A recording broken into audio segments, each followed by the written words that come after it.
presentada anteriormente, ya iniciamos de lleno. Bueno, para mí es un placer volver a estar en Manzanares una vez más hablando de las bondades de los alimentos ecológicos. Yo esperaba que entre el público alguien le preguntara a Aitor, oye, ¿y qué piensas de los alimentos ecológicos?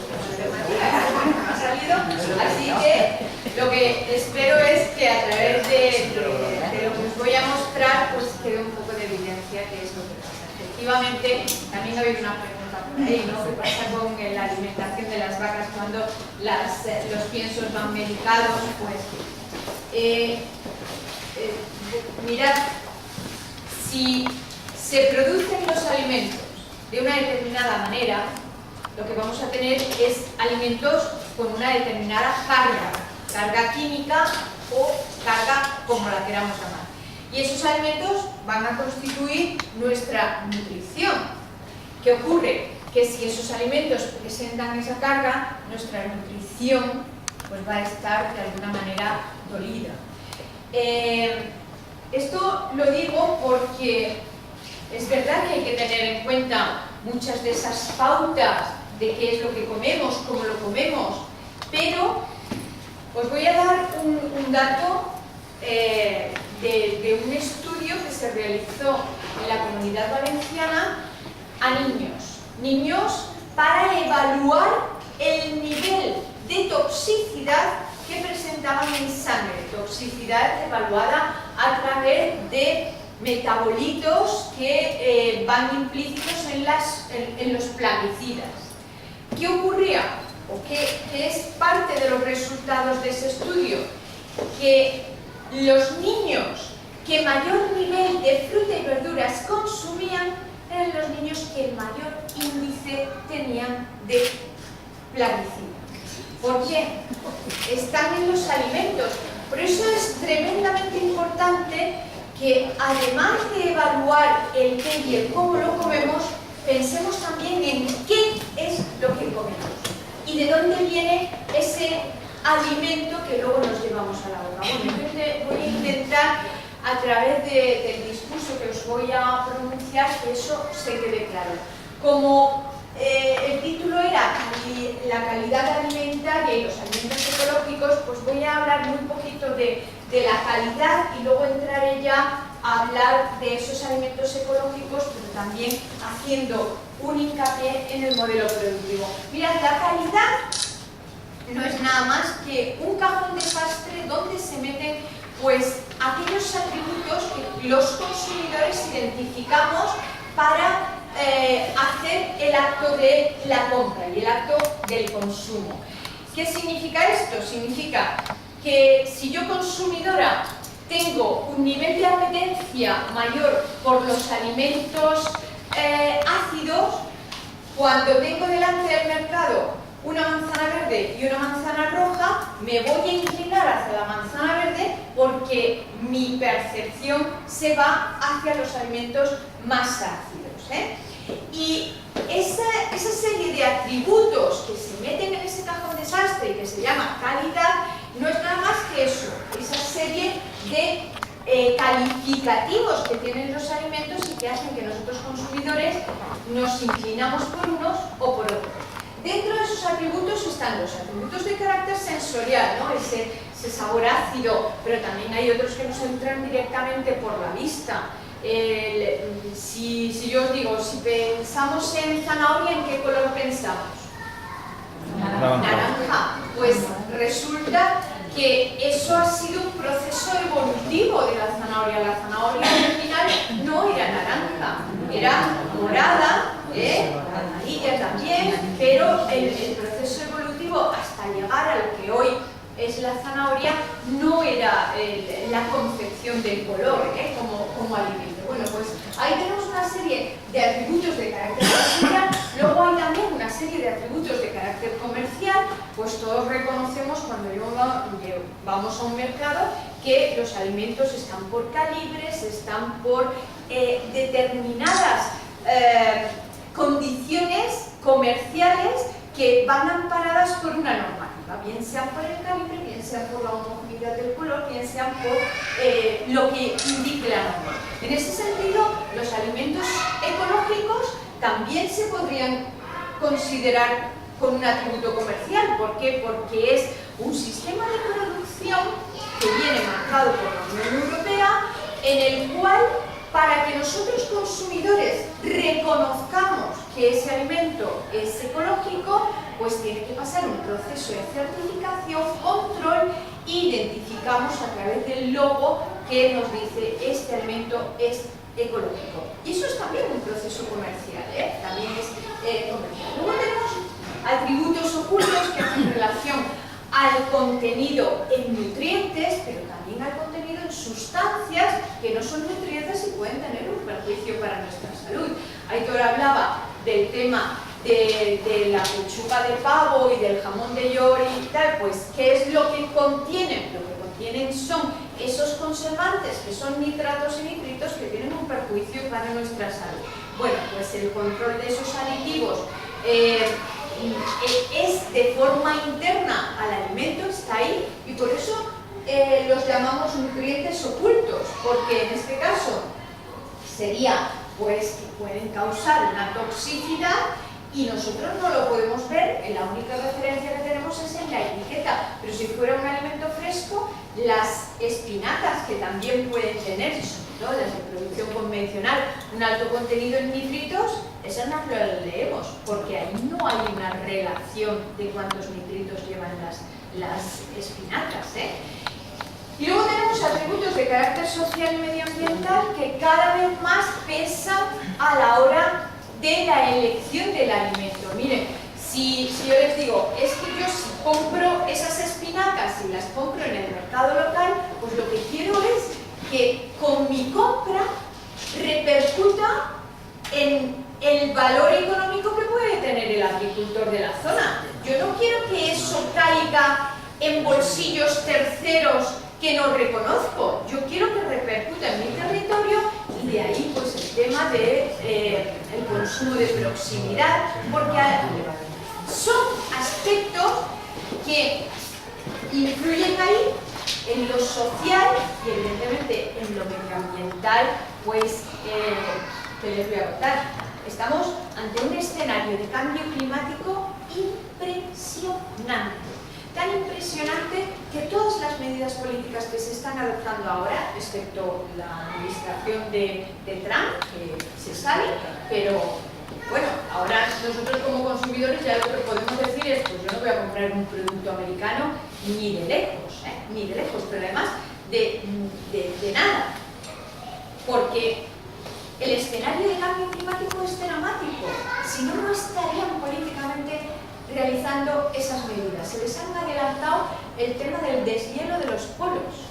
Estamos pues con un escenario que lo esperaban para 20 años y se está produciendo ahora. Esta medida de consumir, de generar gases de efecto invernadero, pensando que hay otro planeta que nos está esperando, es lo peor. El planeta que tenemos es este, finito. Y yo lo que quisiera es que por lo menos mis nietos lo pudieran ver en las mismas condiciones, al menos que lo vio mi abuela y que yo he podido ver algo, al menos en esas condiciones. Por eso, también de carácter medioambiental, eso tiene una repercusión tremendamente importante para que nos hagamos eco.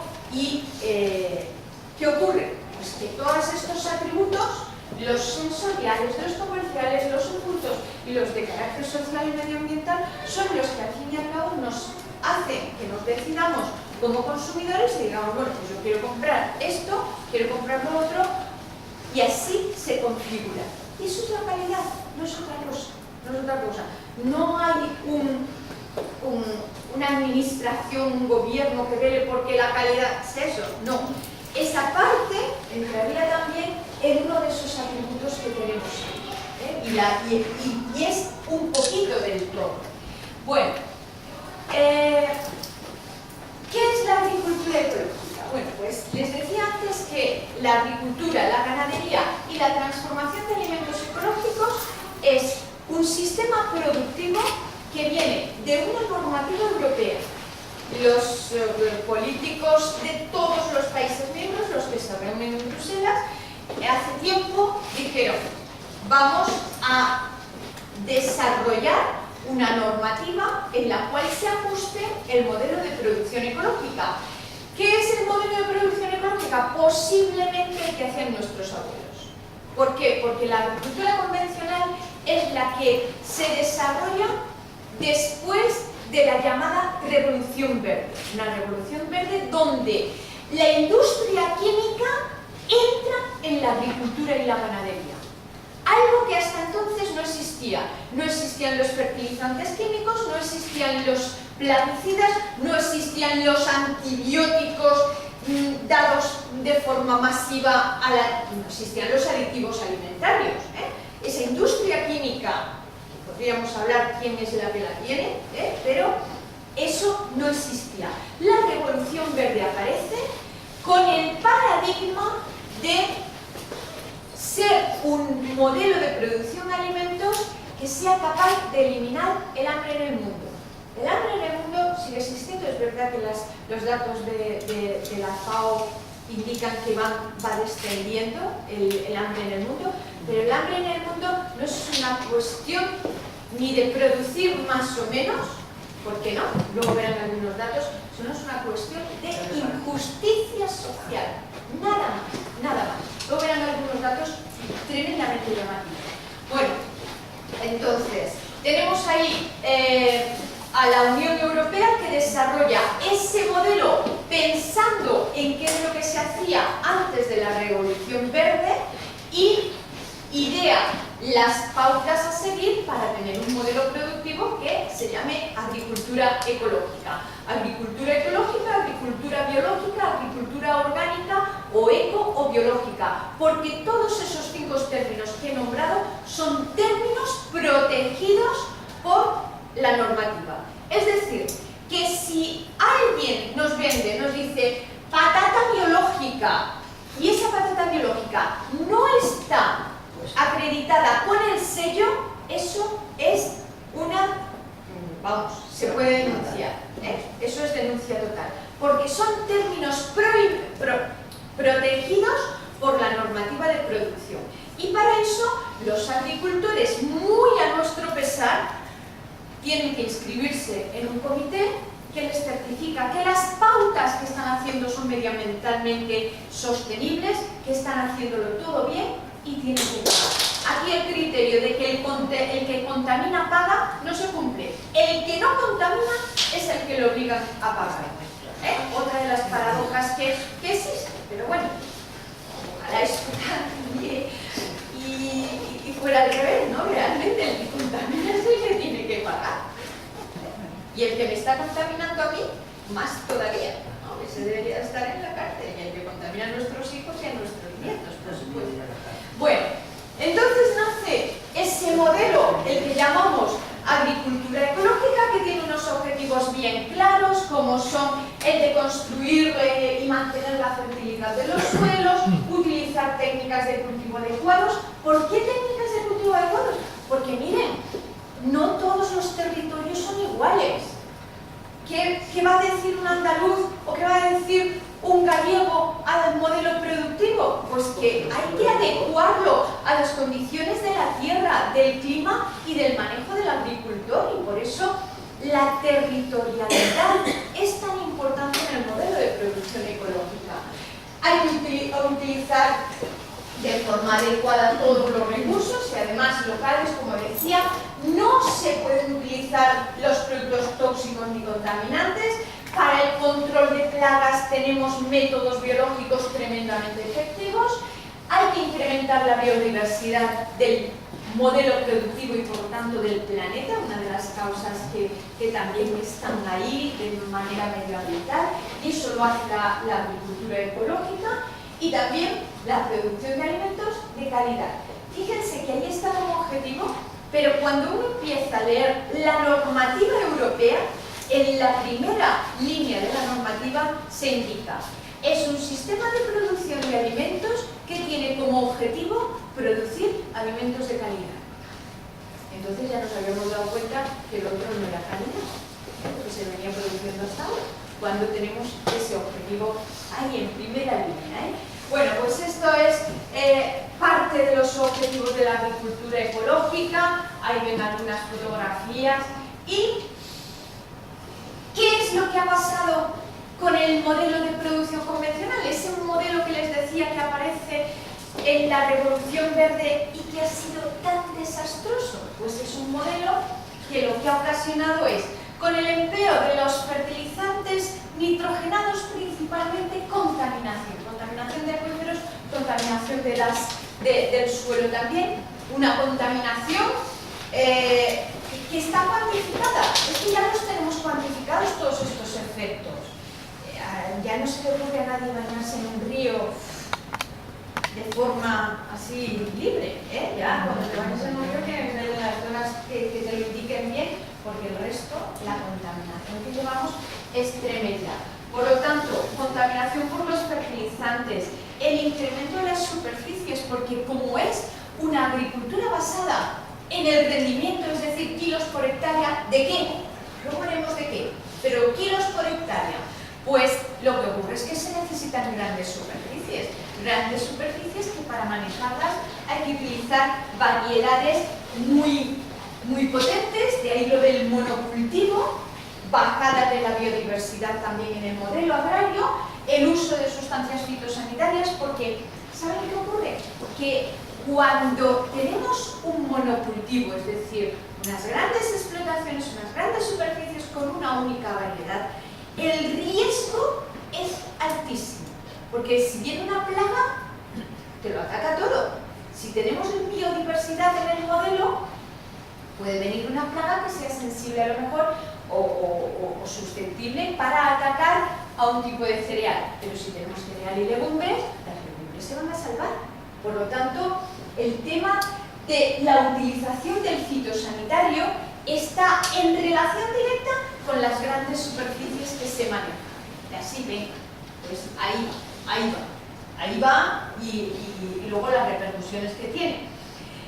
También, para que esas variedades sean adecuadas, son variedades ya mejoradas genéticamente, que no significa que sean transgénicos, que los transgénicos también, pero en el modelo de Revolución Verde no estaban todavía los transgénicos. Los transgénicos han sido ya de las dos últimas décadas. Pero bueno, es un problema que tenemos ahí para la disminución de la biodiversidad, y además el uso de todos estos insumos va acompañado de una gran maquinaria agrícola que entonces lo que nos hace es dependientes del modelo energético basado en la energía fósil, y además una maquinaria pesada que va a tener unos efectos colaterales para el tema del suelo tremendos y horrorosos. Por lo tanto, esto no ha funcionado. Desde el punto de vista medioambiental, miren, si vemos todo esto, esto no funciona. Y en cambio, hemos producido mucho. ¿Pero producido para qué? Pues producido para tirar. Datos de la FAO. 1/3 de lo que se produce va directamente a la basura, involucrando a todas las etapas de la cadena alimentaria. En todas las etapas de esa cadena se tira 1/3 de lo que se produce. Datos todos alarmantes, ¿no? Pero miren, solamente con lo que se tira de cereal se podría producir 763 miles de millones de caja de pasta, ya incluso transformada a pasta. ¿Qué me están diciendo del hambre en el mundo? Y aquí es un mal planteamiento del modelo productivo y de consumo, evidentemente de consumo.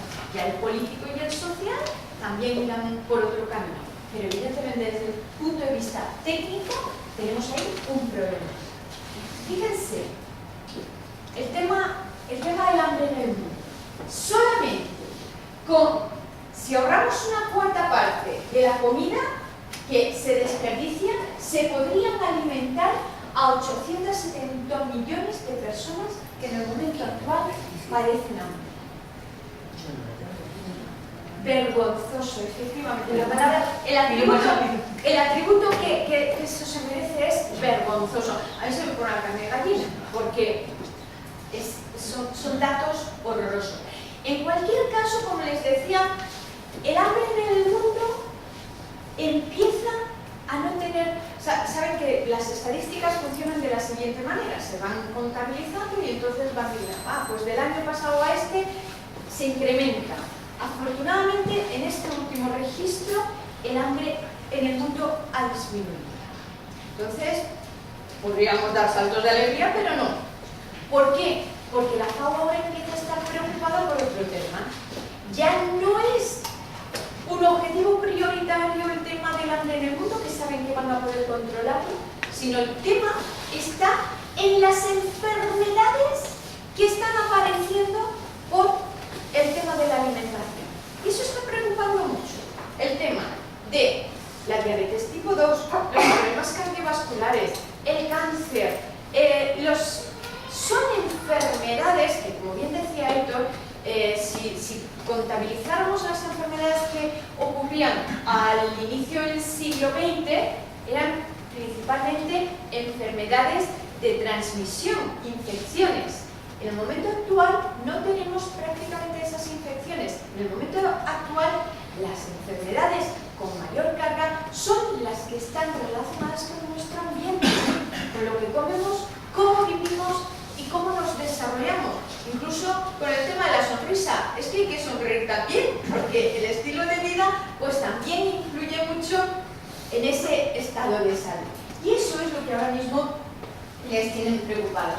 Fíjense, cuando hay fenómenos de hambre en el mundo, se habla de malnutrición. ¿Por qué? Porque no todos los nutrientes llegan, entonces tenemos malnutrición. Cuando tenemos los fenómenos que están aconteciendo en el momento actual en el norte, en los países del norte, se está hablando, cuando hablamos del hambre, hablamos de desnutrición, y cuando hablamos de los problemas del norte con las enfermedades que están aconteciendo con los alimentos, hablamos de malnutrición, desnutrición cuando no tenemos los nutrientes necesarios y de malnutrición cuando tenemos el efecto que está ocurriendo ahora. Tanto es así que esto es dato de este año, dato de este año. 400.000 muertes al año por comer mal. Ese es el dato mundial que tenemos.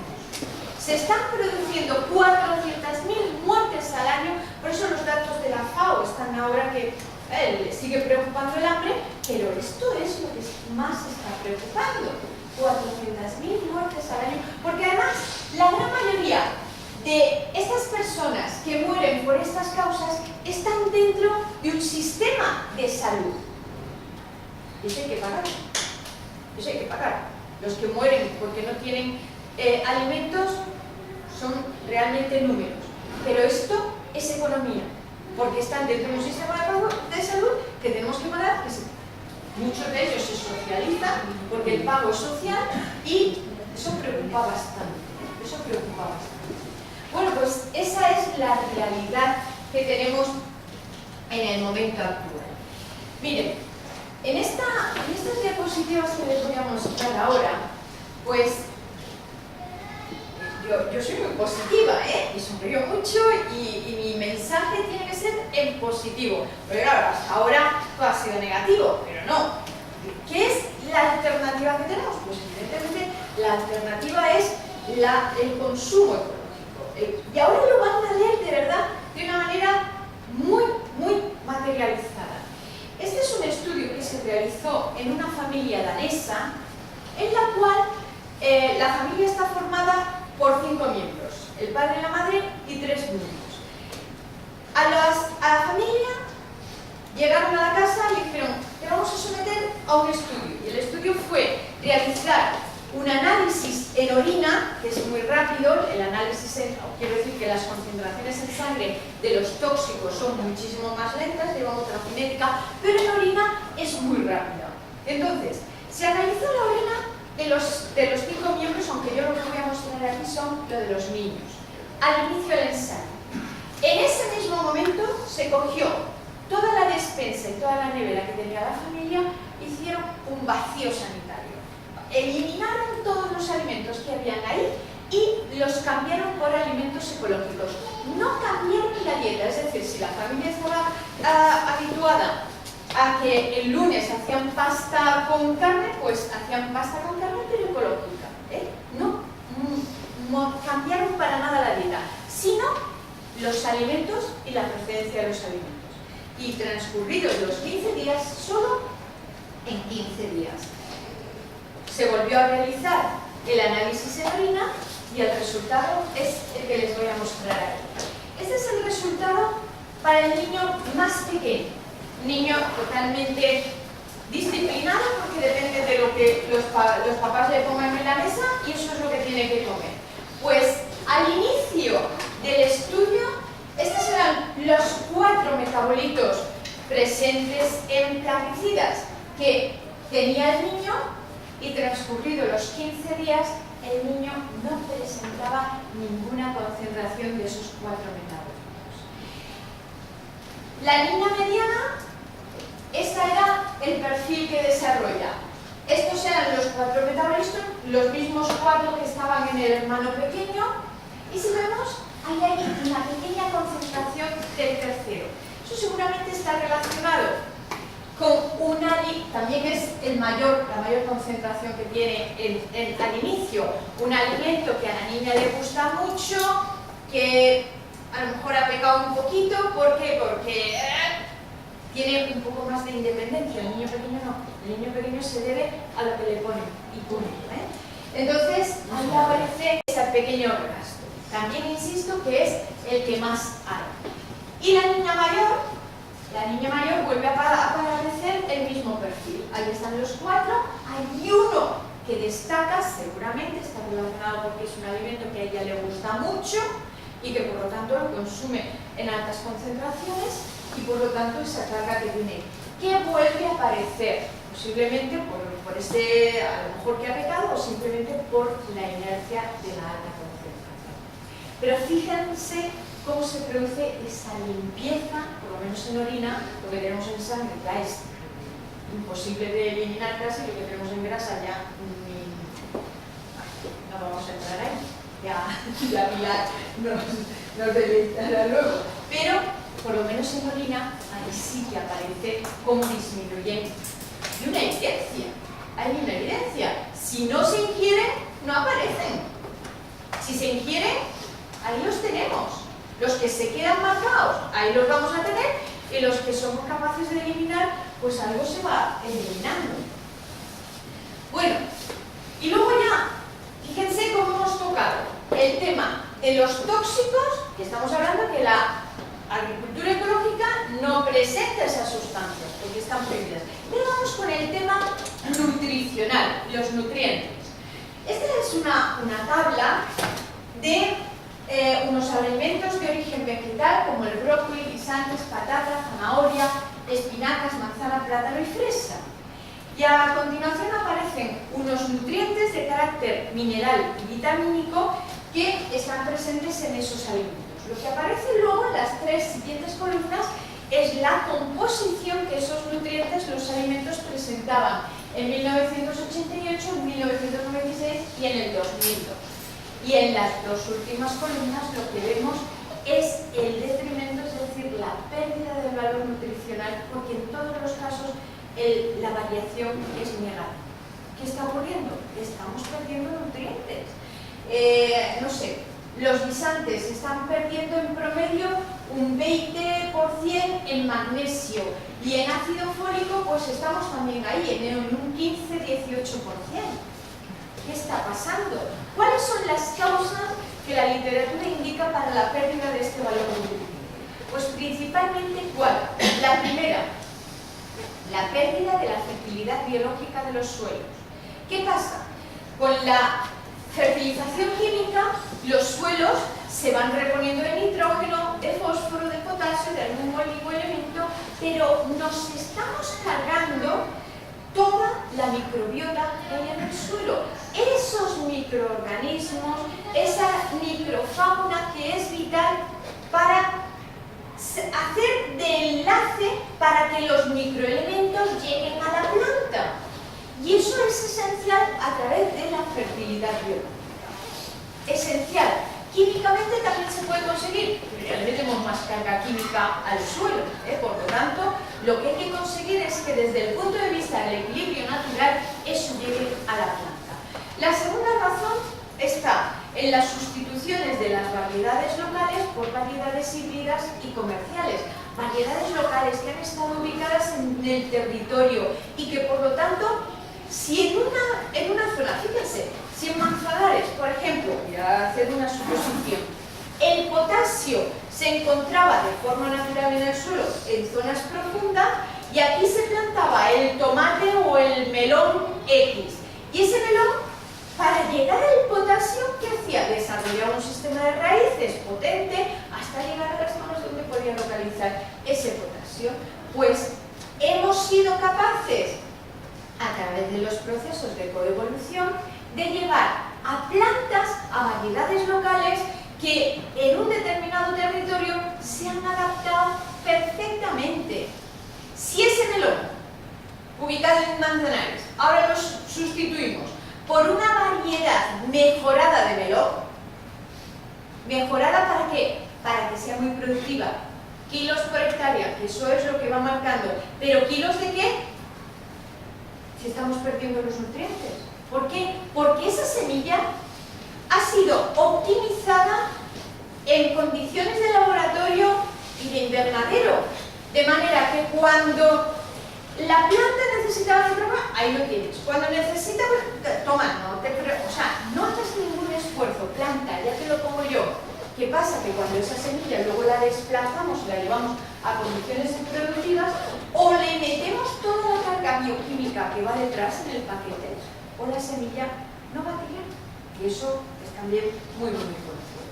La tercera razón está en las recolecciones prematuras que se realizan a frutas y verduras y nos las llevamos a la cámara. ¿Y ahí qué ocurre? Pues miren, en el tomate, si este es el ciclo biológico del tomate, y aquí es donde se obtiene el óptimo de maduración, el óptimo de maduración es el equilibrio entre los ácidos, los azúcares, ahí es donde tenemos el adecuado. Si en lugar de recolectar en el óptimo de maduración, recolectamos aquí, que es lo que hayan podido llamar el óptimo comercial. ¿Por qué? Porque aquí ya lo podemos llevar al mercado, pasando por cámara. Todo este periodo de tiempo, donde el tomate no ha estado en la mata, es un periodo de tiempo donde se dejan de absorber los minerales. Si se dejan de absorber los minerales, pues se dejan de realizar las síntesis bioquímicas para que tengamos los niveles de vitaminas, etcétera, etcétera. Porque muchas de las síntesis de vitaminas y de principios bioactivos están necesitados de micronutrientes como el calcio, el magnesio, el manganeso, el hierro, el cobre, el zinc, incluso el selenio, el boro, están ahí. Y si no los tenemos, no vamos a llegar a obtener esos óptimos. Y la cuarta razón está relacionada con las grandes distancias que recorren los alimentos. Grandes distancias que sobre todo lo que pierden es la vitalidad en forma de sustancias de carácter antioxidante que están vinculados a los alimentos. Por lo tanto, ¿qué podemos hacer para recuperar ese valor nutritivo? Actuar sobre las variedades locales, actuar sobre la fertilidad biológica de los suelos, actuar sobre las recolecciones respetando los ciclos biológicos y actuar también sobre el consumo de proximidad. 4 pilares donde se ampara la agricultura ecológica. 4 pilares. Pues con esos 4 pilares nos podemos hacer fuertes. Y esto lo puede decir la Raibón. La Raibón viene aquí y convence a Manzanares para que tal. Pero miren, este es el último informe de la Relatora Especial sobre el Derecho a la Alimentación. Esto es Naciones Unidas, Asamblea General, y además avalado también por FAO. Resulta que este año, en el 2017, ¿cuándo fue? El 27 de febrero, pero no, el discurso fue el 24 de enero. El 24 de enero, la relatora especial para la alimentación se pone delante de Naciones Unidas y dice lo siguiente: han realizado todo un compendio de ver qué pasa con el modelo alimentario actual y se dan cuenta que es horroroso la carga química que llevamos. Y entonces, en una de las... dicen que es... ¡guau! Lo ponen todo a caldo, ¿eh? Incluso repasan todos los niveles judiciales que tienen los plaguicidas en los países, o sea que es un informe muy, muy bueno. Insisto, la Raigón puede venir aquí y decirlo, pero esto, estamos hablando ya de palabras fuertes, ¿eh? Pues bueno, en la página 24 de este informe, pues ya nos vienen ahí las recomendaciones y qué soluciones habrá para cambiar la cosa. Y miren, ahí aparece en el tercer, bueno, tratar de acabar con el doble rasero que se aplican a distintos países y que perjudica particularmente a los países con sistemas regulatorios más débiles. Es que es verdad. Es que, ¿por qué un alemán tiene que ser mejor que yo? ¿O yo mejor que un senegalés? Eso no puede ser. Eso no puede ser. Socialmente volvemos otra vez a estas injusticias que ocurren, ¿no? La segunda, elaborar políticas para reducir el uso de plaguicidas en todo el mundo y un marco para la prohibición y la eliminación progresiva de los plaguicidas altamente peligrosos. Es que eso también me hace a mí mucha gracia. No, ahora tenemos prohibido aquí el bromuro de metilo. Bueno, pero el bromuro de metilo está autorizado en otros países. ¿Qué pasa? El bromuro de metilo no va a llegar. Si una sustancia está prohibida porque ya se conocen cuáles son sus efectos, lo que tiene que estar prohibido no es el uso, sino la fabricación. ¿Qué hacemos con los chinos produciendo bromuro de metilo? Pues que el primero que se lo compre lo va a coger. Incluso en los países donde está prohibido su uso. Porque el mercado negro existe. Existe. ¿Eh? Y lo digo delante de la cámara. El mercado negro existe. Bueno, y en el tercer punto dice promover la agroecología, promover el modelo agroecológico, que es realmente el que nos va a equilibrar la balanza para ese modelo de alimentación más justa que necesitamos en el planeta. Así que esto es ya una cuestión de arremangarse y empezar a pelear, pero el primer pataleo lo tenemos nosotros, con nuestro consumo, porque el consumo es lo más poderoso. Les decía antes, si yo quiero hacer rico a un apellido bien famoso, que tenga unas redes de supermercados bien establecido, pues yo voy todos los fines de semana y le compro. Si yo lo que quiero es proteger el modelo de agricultura agroecológica, pues le daré por un consumo donde repercuta en eso. Y ahí tenemos Pepe Esquinas, también un manchego bien ilustre. Él dice que el mayor carro de combate es el carro de la compra. Pensemos, más cierto que todo. Bueno, pues ahí lo tenemos. Y también es cierto que, lo estaba comentando Aitor también en su intervención, es que tenemos un modelo de consumo muy globalizado. Un modelo de consumo que, miren, es irreal. ¿Por qué digo que es irreal? Porque esto es tan breve. Si yo le hubiese dicho a mi abuelita, ya no vive, pero si le hubiese dicho a mi abuelita, abuelita, esta noche vamos a cenar pizza, capaces de darle un bofetón. ¿Por qué? Porque la pizza en el vocabulario de mi abuela no estaba. Ni pizza, ni hamburguesa, ni espagueti. Tú te vas a comer el puchero que tu abuela te ponga. Y bien a gusto que me lo comía yo. Y bien a gusto. Les digo eso, que 2 generaciones atrás, pero les cuento una más reciente. Mi padre nunca comió macarrones. Nunca. ¿Por qué? Porque tampoco estaba en su base alimentaria. Mi abuela no le daba eso, pues mi padre tampoco lo comía. ¿Le pasó algo a mi padre? Nada. Nada, mi padre se alimentaba con... Y la pasta, entendida como pasta, pues él comía fideos. Quiero decir que no es que tuviese, ay, a mí la pasta no me gusta. No, no. Es que mi padre de pequeño jamás vio un macarrón. Y mi madre aprendió a hacer macarrones porque nosotros estábamos ahí. Y mira, pero el día que hacía macarrones, mi padre comía otra cosa diferente a nosotros. Lola, ¿esto qué es? Le decía mi madre. Ya está. Pues eso son las transiciones alimentarias, esa occidentalización de la dieta que nos ha llevado a que poco nos distingue hoy de un italiano de un español, si como comen macarrones casi fabricados en el mismo sitio. Pues eso es lo que hay que cambiar y darle ese valor propio, porque si tenemos los alimentos locales, lo que tenemos es que ponerlo en valor con nuestra gastronomía. Y seguramente nuestros hijos nos lo agradecerán. Estoy convencida de eso, convencidísima.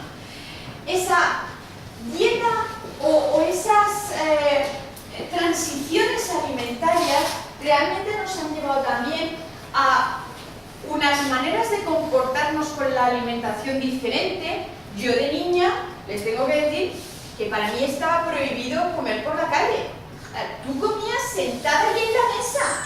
Soy comer por la calle casi era una falta de educación. Pues esas conductas también han ido cambiando. Y hoy todo eso pues está dentro de otro sistema, pero que nos ha llevado también a una serie de consecuencias en la salud, en las enfermedades no transmisibles, en el aumento de la desigualdad social, en la agricultura, en ese cambio en el modelo de producir los alimentos, en la pérdida de la biodiversidad, en los efectos en el ambiente, el agua, la tierra, las emisiones de gases de efecto invernadero, el calentamiento global, como les decía antes, evidentemente con la sustentabilidad de todo el modelo biótico del planeta. Tenemos ahí pues unas cuestiones que más vale que nos planteemos cambiarlas, porque como decía antes, no tenemos otro planeta esperándonos, el que tenemos es este. Más vale que lo cuidemos. Que eso que nos quieran llevar a Marte, yo no quiero que me muevan de aquí, yo no quiero. Bueno, pues por eso tenemos este cambio hacia el modelo de producción ecológica, un modelo de producción ecológica que, como decía, se va a caracterizar por tener alimentos de calidad, pero que esa calidad va a ser tan importante por lo que nos aporta además, que nos aporta además esos nutrientes, esas sustancias de carácter antioxidante, esa emoción de recordar las lentejas de la abuela, pues eso también son emociones que están en los atributos en positivo. ¿Y qué es lo que no nos aportan de menos? Pues esos tóxicos, esos nitratos, esos aditivos alimentarios que por normativa están prohibidos su uso y por lo tanto su manifestación en los alimentos. Y yo lo que voy a hacer a partir de aquí es decirles lo siguiente. Bueno, ¿y cómo es que cuesta tanto decir que los alimentos ecológicos son buenos? Porque, miren, yo estoy, pues, seguramente más cansada que la relatora de Naciones Unidas de promulgar este efecto positivo de los alimentos ecológicos. Es verdad que estoy mucho en los medios, pero cuando sale alguien diciendo que los alimentos ecológicos no son más nutritivos, que lo que estamos haciendo es gastando dinero de más, eso sale en el primer telediario del primero al último. Y los que estamos trabajando en esto de la producción ecológica tenemos que estar demostrando todos los días, miren, es que nosotros no contaminamos, miren, es que nosotros sonreímos, es que estamos dando un mensaje positivo a la sociedad, es que y lo tenemos que estar diciendo todos los días, todos los días. En los últimos años, cada vez más contribuciones científicas que están avalando lo bien que se está haciendo en ecológico. Y yo se los voy a mostrar en esta gráfica que me van a entender a la perfección. Miren, este es un modelo de gráfica que lo llamamos el modelo de pétalos de flor, donde ahí aparecen en amarillo aquellas dimensiones en las cuales pues están relacionadas con los rendimientos, como son la producción, el tema de la calidad nutricional y el tema de minimizar los residuos fitosanitarios.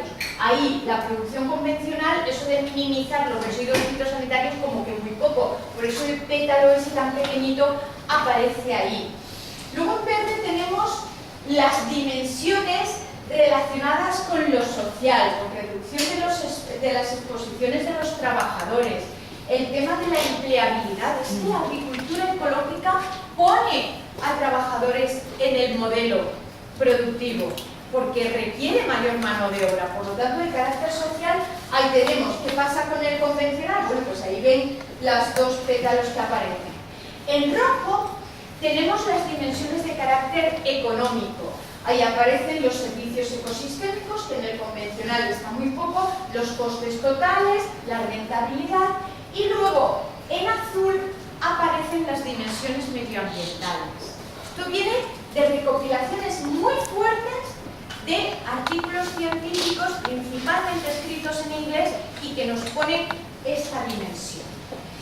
Esta dimensión, vista para el modelo convencional, es una dimensión poco sostenible. ¿Por qué? Porque tenemos unas que se salen mucho, otras que son pequeñitas.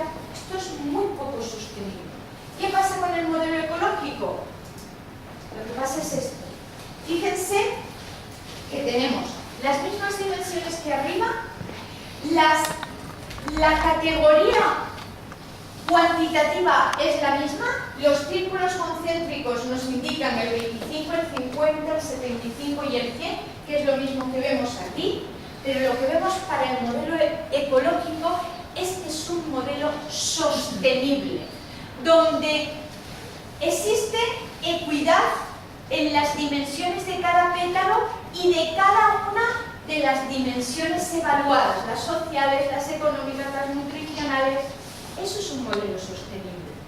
Por lo tanto, las evidencias ya están encima de la mesa. ¿Que los políticos, que las cartas todavía no se lo creen?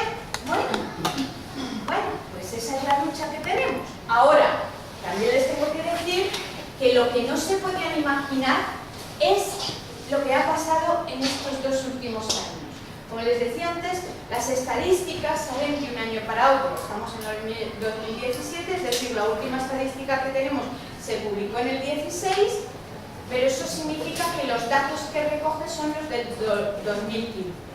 Bueno, pues en el 2015, en España, hemos tenido un incremento del consumo del 28%. España es el primer país productor de agricultura ecológica del entorno de la Unión Europea, pero estamos a la cola del consumo. En el 2014 subió un 17% y en el 2015 un 28%. Eso ni en los peores sueños se hubiesen imaginado que íbamos a tener ese crecimiento del consumo en España. Yo digo así, no se lo hubiesen imaginado. Yo toda la noche sueño en que vamos a crecer más, pero hay quien sueña en que esto es una moda, en que esto es un pico, que esto... No. La producción ecológica ha venido para quedarse. Y eso es una regla. Lo tenemos ahí. Con lo cual,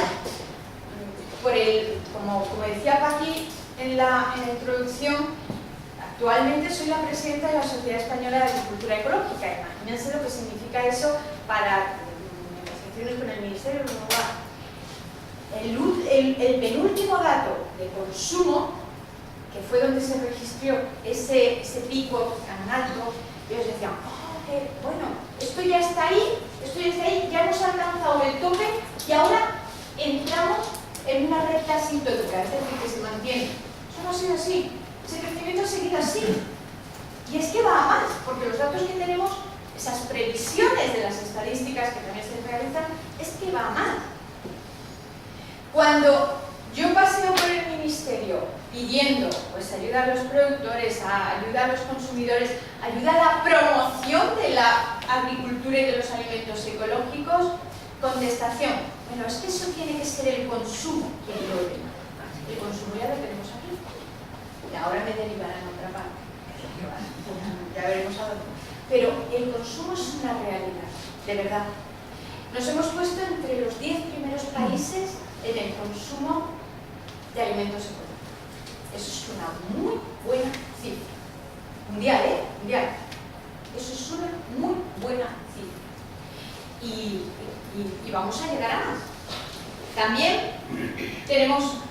esto es una anécdota muy simpática, porque el viernes pasado, más o menos a esta hora, estaba participando en un congreso de medicina. Y claro, yo allí cuando oía a los doctores la primera intervención que hablaban del cerebro, la salud, yo la única palabra que entendía era célula, y lo demás, Dios mío, ¿qué hago yo aquí? ¿Qué hago yo aquí? Que voy a hablar de mi agricultura, de mi... tal. Pero luego, a medida que avanzó la tarde, lo fui entendiendo. Y les debió de gustar mucho porque me han invitado para otro congreso. Pero el planteamiento que les decía era eso. ¿Cómo es que el consumo, porque fue una de las preguntas que me hicieron, ¿cómo es que el consumo ha crecido tanto? Porque es una realidad. Yo les decía, pues bueno, tenemos mayor disponibilidad en los comercios.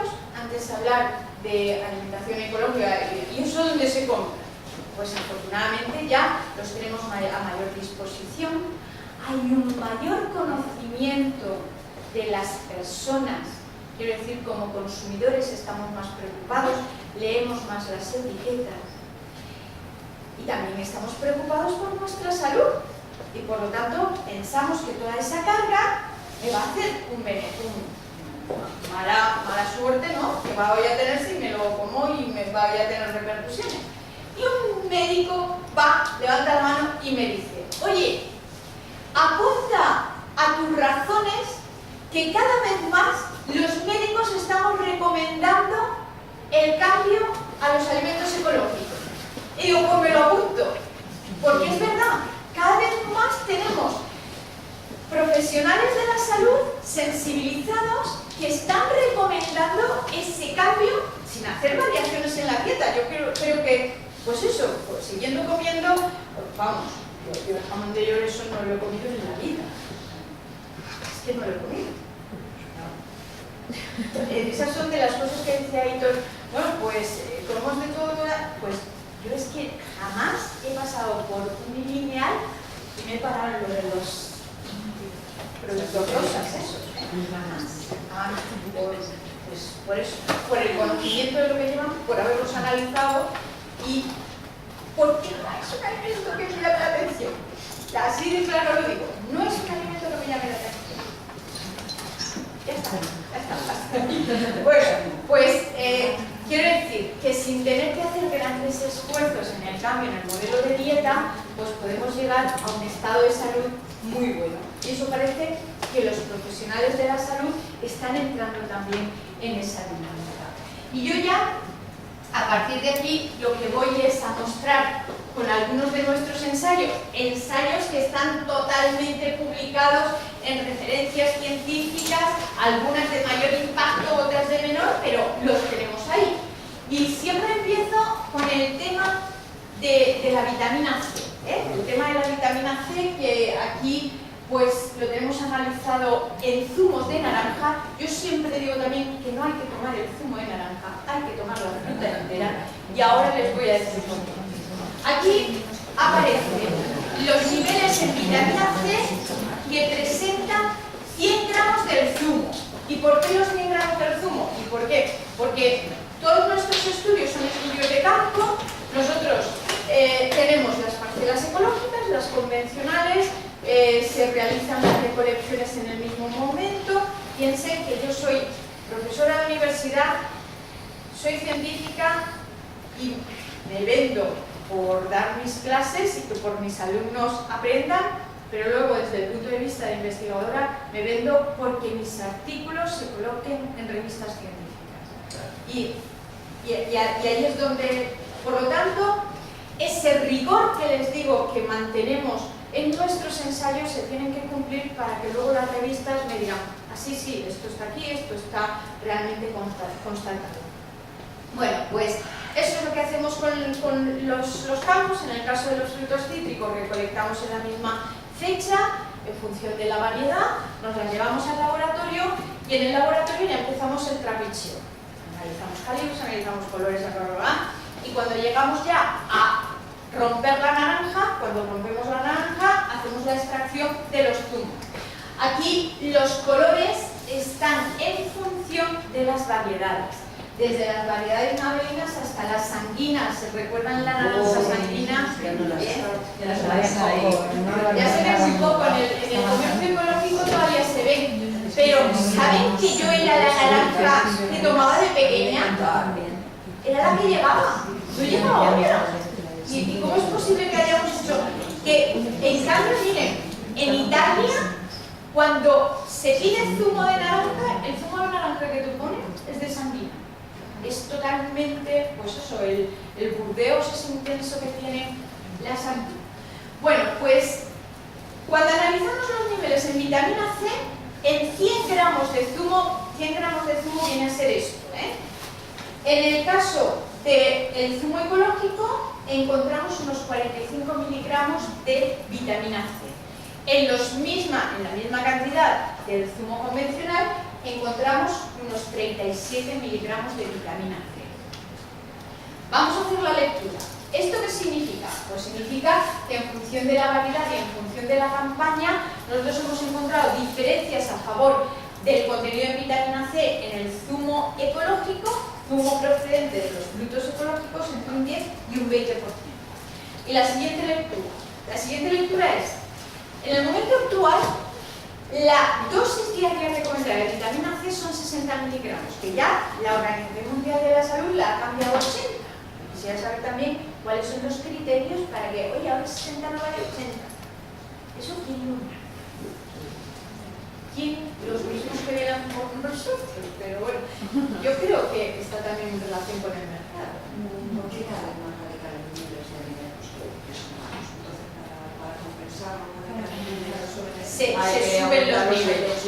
Me lo imaginaba porque ya con eso lo que se supera es el límite donde la vitamina C deja de ser esencial y se incrementa para el tema de antioxidante. Me imaginé que el incremento iba para potenciar el valor antioxidante de la vitamina C, no el efecto de la esencialidad. Me lo imaginaba, pero bueno, es que hay quien decide por nosotros, ¿eh? Hay quien decide y nos lo marca. Bueno, pues con el tema de la vitamina C ya lo han cambiado al 80, creo que hasta el 2018 no existe la obligatoriedad del cumplimiento, hasta que no cambien todas las etiquetas de lo que tienen y todo eso. Bueno, nos quedamos con los 60. Fíjense, si en 100 gramos del zumo ecológico tenemos unos 45, para llegar a los 60 tenemos que incrementar un poquito, un 15%, hasta llegar a esa dosis diaria recomendada de vitamina C. ¿Qué pasa con el convencional? Si en 100 gramos tenemos unos 35, 37, hasta llegar a los 60, tenemos que subir casi el doble para llegar a la dosis diaria recomendada de vitamina C. Doble de zumo, doble de precio, doble de impacto en el bolsillo, impacto medioambiental, va todo en la misma línea, ¿eh? Aquí es donde a mí me gusta indicar que los alimentos ecológicos contienen mayor densidad nutritiva, porque por la misma fracción tenemos mayor nivel de los nutrientes. Por lo tanto, nuestra alimentación tiene que estar basada también en esa densidad nutritiva, ¿no? Si tenemos alimentos vacíos, eso que llaman los alimentos vacíos de nutrientes, ¿eso qué me hace? Pues engordar, obesidad y todo esto. Bueno, ¿y por qué decía que hay que tomar la fruta entera y no el zumo? Yo aquí ya no lo derivo tanto a que lo que nos quedan son los azúcares, porque los azúcares también los tenemos en la fruta entera, ¿eh? Lo que pasa es que nos llega pues mezclada con otros nutrientes. Sobre todo, porque los niveles de vitamina C, donde mayormente se concentran, es entre los segmentos de los gajos. Cuando nosotros hacemos el zumo, se extrae el agua, los azúcares y las sustancias hidrosolubles, como el caso de la vitamina C. Pero lo que se queda agarrado entre la pulpa, pues la pielecita de eso, si lo tiramos, nos lo comemos para adentro también, pero si lo tiramos estamos tirando una cantidad de nutrientes en forma de vitaminas, en forma de minerales y en forma de fibras solubles, altísima. Por eso la ingesta de la fruta debe de ser cuanto más al completo, mejor. Eso de desintegrar el alimento, como también en el autor, como que no.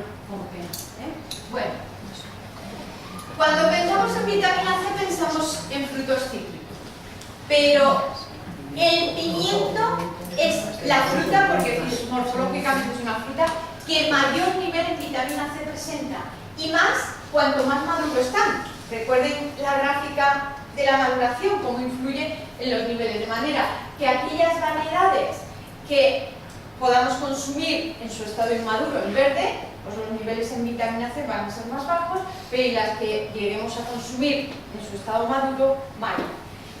¿Qué ocurre cuando comparamos ecológico con convencional? Pues lo mismo, miren la tabla de allá, en su momento óptimo de recolección, convencional y ecológico, pues mayor concentración, aproximadamente un 20% más de vitamina C en el pimiento de producción ecológica. Volvemos a la mayor densidad nutritiva.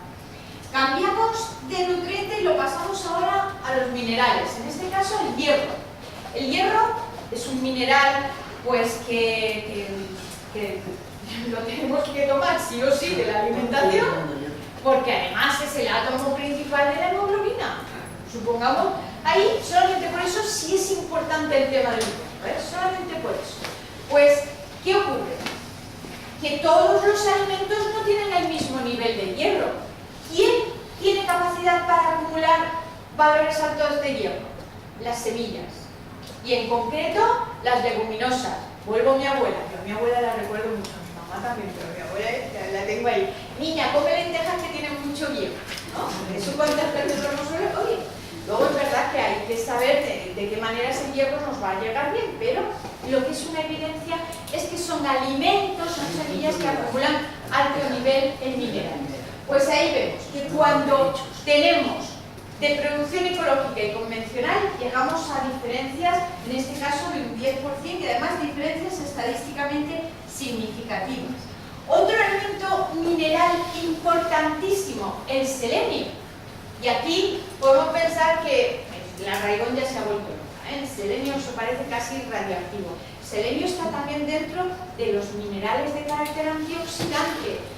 ¿Todos los alimentos acumulan selenio? Pues no. Hay alimentos que tienen mayor capacidad de bioacumular. En los cítricos no vamos a encontrar selenio. Pero en cambio, en la cebolla sí. La cebolla es un buen bioacumulador de selenio.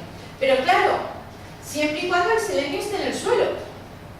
Si el modelo productivo no tiene selenio o el selenio no llega a la planta, ¿qué estamos haciendo?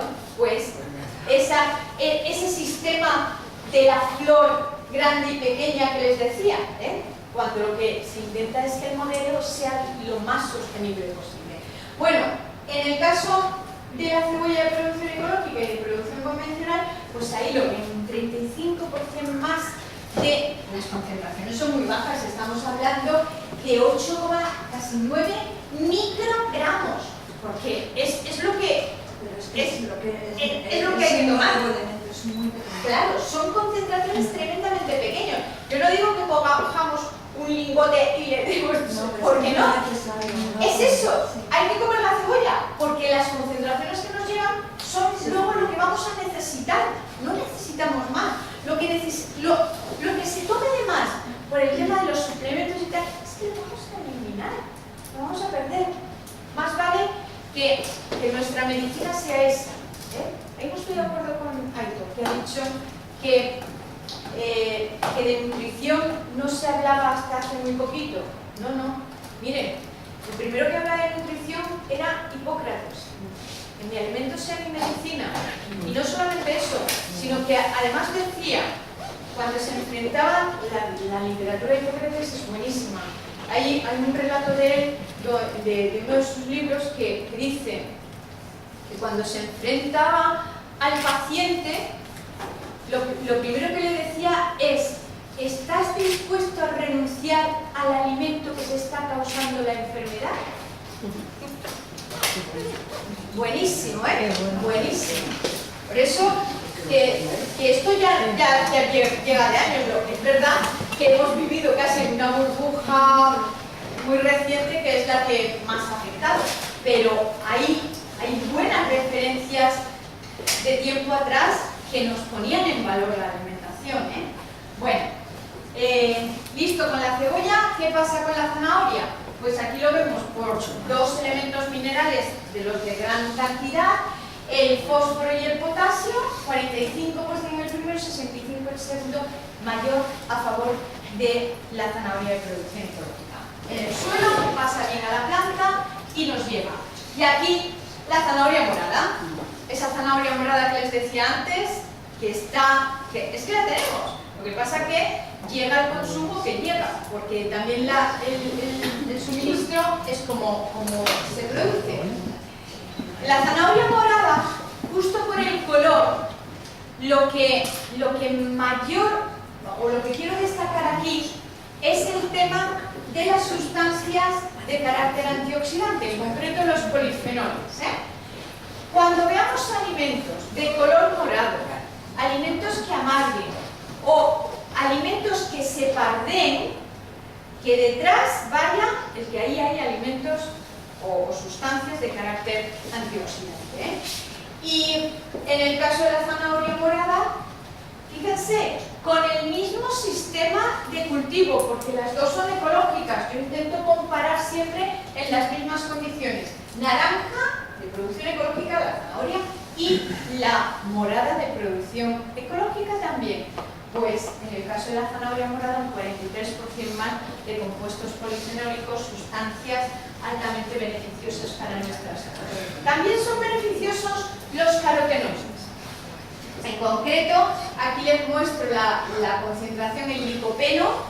¿Dónde tenemos carotenoides? Carotenoides están en aquellos alimentos que presentan coloración amarillita, anaranjada y roja. Roja.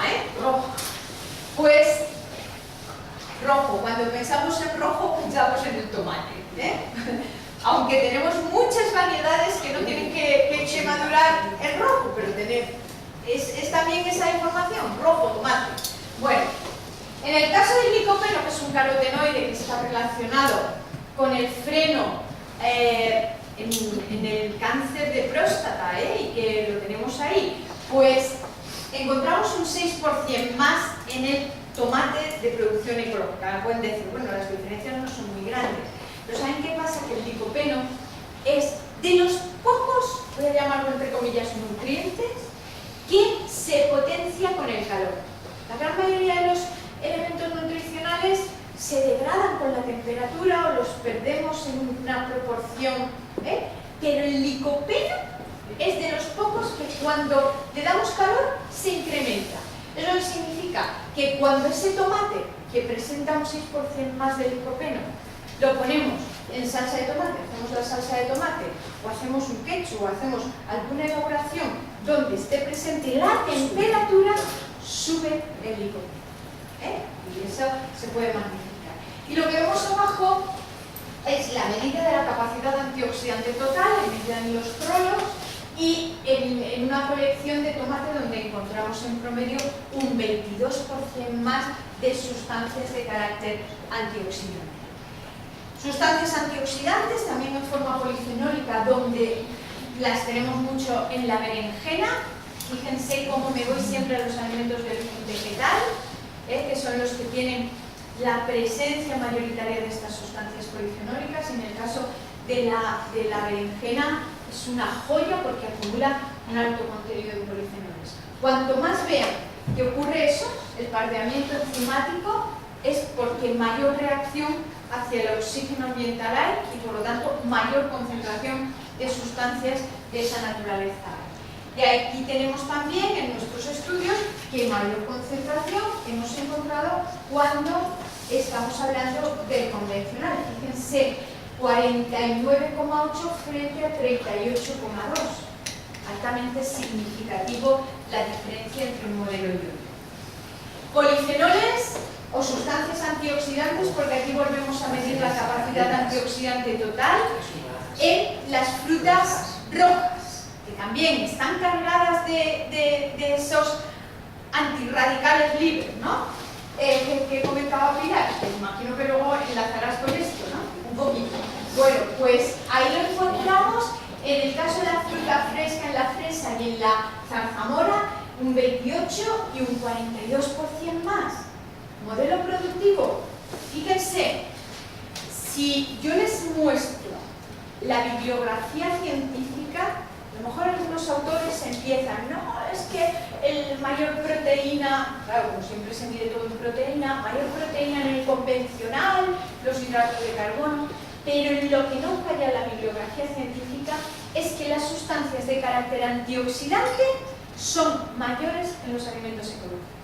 ¿Por qué? Porque estas sustancias se producen ante un estrés fisiológico de la planta. Imagínense que tenemos la planta y viene una plaga. La planta lo detecta y la planta, para defenderse, empieza a sintetizar las sustancias de carácter antioxidante. Plagas, estrés del medio físico, un estrés salino, un estrés hídrico. Pues cuando tenemos situaciones de estrés de la planta, ahí es donde empieza a sintetizar estas sustancias de carácter polifenólico. Y la producción ecológica, como les decía antes, no es una producción de mimos, es una producción donde a la planta se le deja que sobreviva bajo condiciones. Y ese es el motivo principal para esa mayor concentración de sustancias polifenólicas. Y cuando hacemos los elaborados, ¿qué pasa? Pues aquí lo ven en el caso de la mermelada, que está en la fruta, pero se queda en la mermelada también. En la elaboración, aquí es para la mermelada de fresa y la de frambuesa, pues ahí ven las diferencias en estas sustancias polifenólicas, en este caso para los polifenoles, diferencias de un 65 y de un 48%. Esto que son mermeladas comerciales, porque son comerciales, no son de las que nosotros hemos elaborado en laboratorio, sino que son las comerciales. ¿A qué se debe este mayor incremento? Se debe sobre todo, primero, a la materia prima, y segundo, que cuando comparamos una mermelada con otra, la fracción de fruta en la ecológica es mayor, mucho mayor. Es otra de las cosas que nos llaman. Y que quede claro una cosa, esta comparativa estaba realizada con mermeladas del mercado, insisto, donde lo que no hicimos es la convención, la ecológica la tenemos aquí y la convencional la cogemos de una baja gama. No, la compramos no de esto, sino que estaba a un precio más alto que la mermelada ecológica. Es decir, de una alta gama. Y aún así, fíjense las diferencias. Bueno, y ya para acabar, lo que les quiero mostrar es un parámetro que se produce a la inversa. Y es este. Cuando hablamos de alimentos convencionales, son alimentos que presentan mayor contenido en agua. Y esto lo hemos observado también en todas las matrices analizadas, en la cebolla, en la berenjena, en la patata, en la judía, mayor contenido en agua. Y ese mayor contenido en agua es porque en convencional se riega más. Podría ser, pero no es el caso porque nuestros estudios son de comparación. Entonces, las dosis son las mismas, trabajamos de forma equitativa. La diferencia está en que la producción convencional, la fertilización nitrogenada, principalmente son nitratos.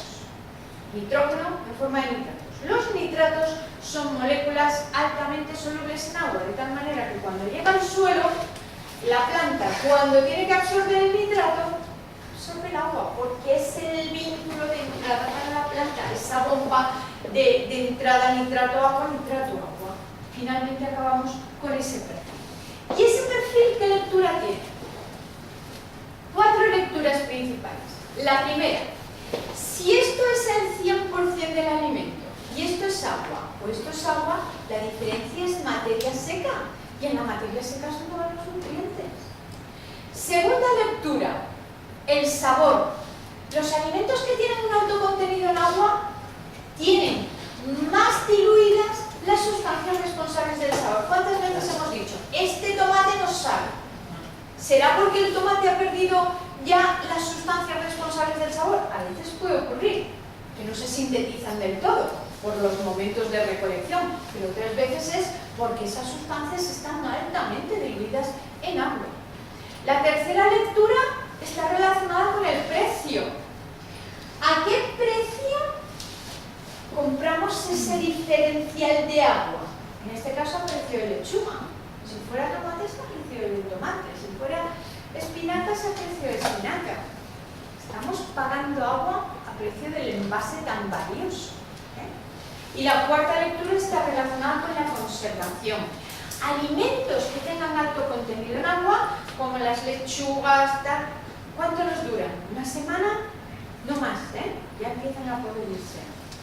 Alimentos que tengan bajo contenido en agua, como las semillas, las legumbres o los cereales, pueden aguantarnos un año. Pues los alimentos con alta carga en agua, las sustancias que generan la pudrición tienen ese medio que es el agua y ahí entran y se reproducen más fácilmente y entonces el alimento se pudre más. Eso es lo que les voy a mostrar en esta imagen y con esto acabo, en el cual pues, fue un estudio que realizamos con los frutos cítricos. Lo que hemos también hecho para manzanas y para colchín. Simplemente tenemos los grupos de alimentos y vamos viendo a la semana, los días, vamos haciendo fotografía. Luego vamos contrastando qué es lo que ocurre con una y con otra. Bueno, pues aquí lo ven. Esta es la semana 1, esta es la semana 2, esta es la 3. Fíjense cómo aparecen algunas necrosis en el convencional. Pérdida de la vitalidad, porque la vemos que la fruta ya se arruga más. Aquí aparecen ya los primeros hongos que vienen del campo. Está fresca. Esta es la semana 12, no, la 11, la 12, esta es la 13, 14 y 15. A mí me gusta concluir con lo siguiente.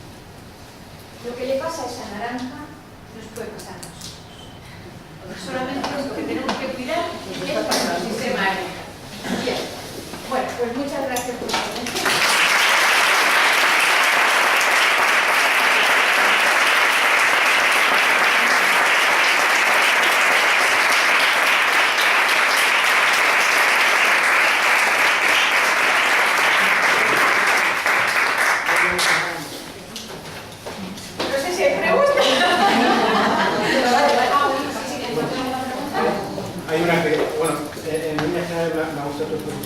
En tanto en cuanto a filosofía, que siempre se olvida esa parte.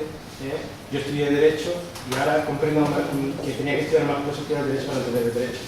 Cuando estudié, hice el máster de calidad, eso que grababan el concepto de calidad, el profesor nos hacía una cosa bastante interesante, que es irnos a la raíz de la palabra ecología y economía, que es lo mismo.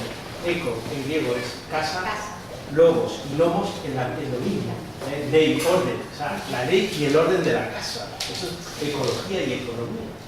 Entonces, claro, por eso aparece ese equilibrio en el modelo. Claro, o sea, aquí la cuestión es cuál es nuestra contradicción personal entre lo que es la agricultura y la revolución agroalimentaria en la industria.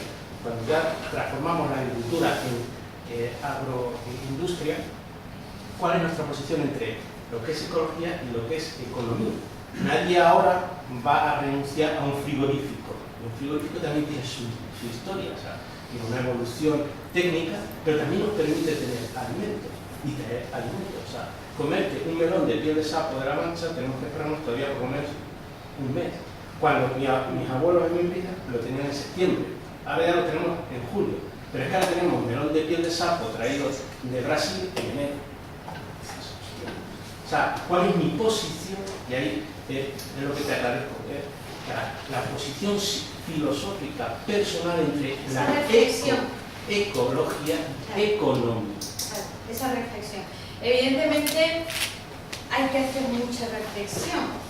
Yo tampoco digo que hay que renunciar a determinadas mejoras que hemos tenido en nuestro modelo, pero en la medida que esas mejoras no repercutan en el impacto ambiental, ahí es donde tenemos que ir. Y en eso, pues bueno, en Senegal no hay neveras para la población y en cambio viven en condiciones de temperaturas más altas que las nuestras. Los alimentos perduran. Yo he estado en la Bretaña francesa conviviendo con una persona como nosotros y él, por decisión personal, no tenía nevera en casa. También es verdad que las temperaturas en las que vivían en la Bretaña, a excepción del verano, que pueden tener algunos picos de calor. Entonces, pues es cierto que ahí hay unas decisiones que algunas nos vienen impuestas, como lo que pasa en el sur, y otras, afortunadamente, nosotros podemos tener nuestro granito de decisión. Yo no digo que voy a renunciar a la nevera porque te mentiría y no soy persona que mienta, y además, insisto, hemos llegado aquí con un sistema de coevolución. Lo que hay que hacer es racionalizar ese sistema de coevolución. No abusar de él, sino coevolucionar con él mismo. Y eso mismo le pasa a la agricultura ecológica, porque el que pueda pensar que la agricultura ecológica es un sistema donde el burro está detrás y se saca una espiguita así, no. El modelo de agricultura ecológica es un modelo amparado en el conocimiento científico.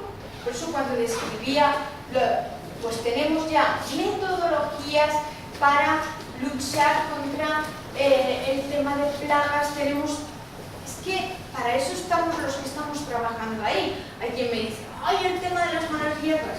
Primero, hay malas hierbas, hay un mal uso de las hierbas, pero si vamos al concepto de malas hierbas, tenemos ahora mismo una cantidad de técnicas puestas a punto que pueden aplicarse en agricultura ecológica que ni el mejor herbicida de los convencionales. Hay que convivir con esa biodiversidad.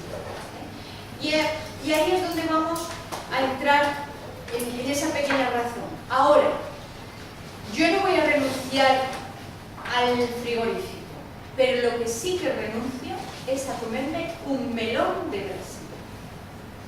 Eso lo puedo asegurar. Ahí sí que renuncio, totalmente. Por muy piel de saco que sea. Sí.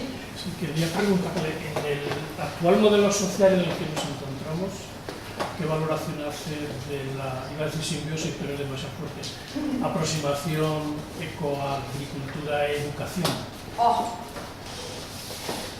¡Ay, qué pregunta, Ahí con Carla. Pues, ¿qué le puedo decir? Que es la mayor sintonía que se puede realizar. Yo recuerdo de pequeña, y así lo tengo escrito en un libro, que cuando íbamos en el coche, mi papá conduciendo, los hermanos ahí, muchos hermanos, muchos detrás, que vienen de la Guardia Civil a agacharse en algunos, pues mi padre tenía el siguiente modelo de aprendizaje. Íbamos por la carretera y entonces empezaba, ¿qué cultivo hay a la derecha? Y tenías que estar atento a ver qué había a la derecha para decirlo y decirlo bien. ¿Qué hay a la izquierda? Aprendimos con la agricultura. Yo aprendí con la agricultura. Luego mi decisión profesional se inclinó a ser ingeniera agrónoma, pero yo nací con la agricultura porque era, se me pone a cambiar, porque era lo que veía en la casa. La agricultura era la base productiva de los pueblos, porque detrás estaba la alimentación. Y esa misma base se traducía a la academia más básica, al colegio. Hoy en día la disección es total. Un niño no sabe lo que es una vaca a no ser que lo haya visto en una película y lo haya dibujado. O un niño le dicen que dibuje un pollo y lo dibuja ya salito y con las patas para arriba. Hay otro ensayo en el cual al niño si a nosotros nos hubiesen dicho dibuja una manzana, nosotros hubiésemos dibujado la manzana con el gusanito. Era el modelo porque la manzana podía llevar el gusanito. Hoy en día el gusanito es ¡ah, qué asco! ¡Qué asco! Es decir, se vive de espaldas al modelo productivo. ¿Y eso qué nos lleva? Nos lleva a que los niños no crecen con una alimentación, sino que crecen con una mercancía que se llama alimento. Entonces, hay algunos proyectos en los cuales se están involucrando a través de los huertos con los niños, a través de muchas herramientas, porque tenemos muchas herramientas para retomar esa conciencia que hay que tener. Y en la medida en que la recuperemos, avanzaremos también socialmente, por supuesto. Entonces, un agricultor, por ejemplo, que quiere tener un terreno y ser ecológico y todo eso, ¿cómo puede defenderse de las agresiones de la agricultura convencional? Porque claro, si pasa una avioneta con los herbicidas o con los plaguicidas o incluso el agua en el subsuelo, todo eso, ¿cómo lo puede hacer? Difícil. Las avionetas ya no pueden pasar porque ya están prohibidos los pases aéreos, ¿eh? Pero ha ocurrido, es cierto. Yo lo he vivido en mis propias carnes de compañeros productores que estando con el alemán que le iba a comprar las naranjas, pasó la avioneta. El desastre, la venta de la naranja ecológica. Y además, claro, luego se analiza esa naranja y da residuos. Y te la descalifican. Algo que no has hecho tú. Esa ha sido también una de las cosas por qué se han prohibido los pases aéreos. Porque los pases aéreos eran indiscriminados totalmente. Entonces, el que quería y el que no quería, te caía. Te caía. Y eso ya no lo tenemos. Solamente están actualizadas algunas cosas muy concretas, pero eso ya no existe. Pero sí que es verdad que tenemos el tema de la contaminación cruzada. Las contaminaciones cruzadas han ocurrido y cuando se demuestra que hay una contaminación cruzada, al agricultor no lo descalifican, sigue siendo agricultor ecológico. Lo que pasa es que el producto no se puede comercializar en ecológico, porque el ecológico se caracteriza por la no presencia de... Y es algo a lo cual estamos expuestos. Lo que decíamos antes, es que el que no contamina es el que peor sale pagado de este asunto, desgraciadamente. Nos tenemos que también dar un poco de alegría porque tampoco aparecen tantas contaminaciones cruzadas, afortunadamente, pero sí que han ocurrido, sí, sin duda. ¿Qué diferencia hay entre eco y bio? No hay, es lo que decía antes de la normativa. Son los mismos términos, lo que pasa que dependen de los países de aplicación, va en función del idioma, pero todos son términos protegidos. Por ejemplo, en Francia se habla de agricultura biológica, entonces el término biológico y bio son los que están allí bajo la nomenclatura. En España es ecológica.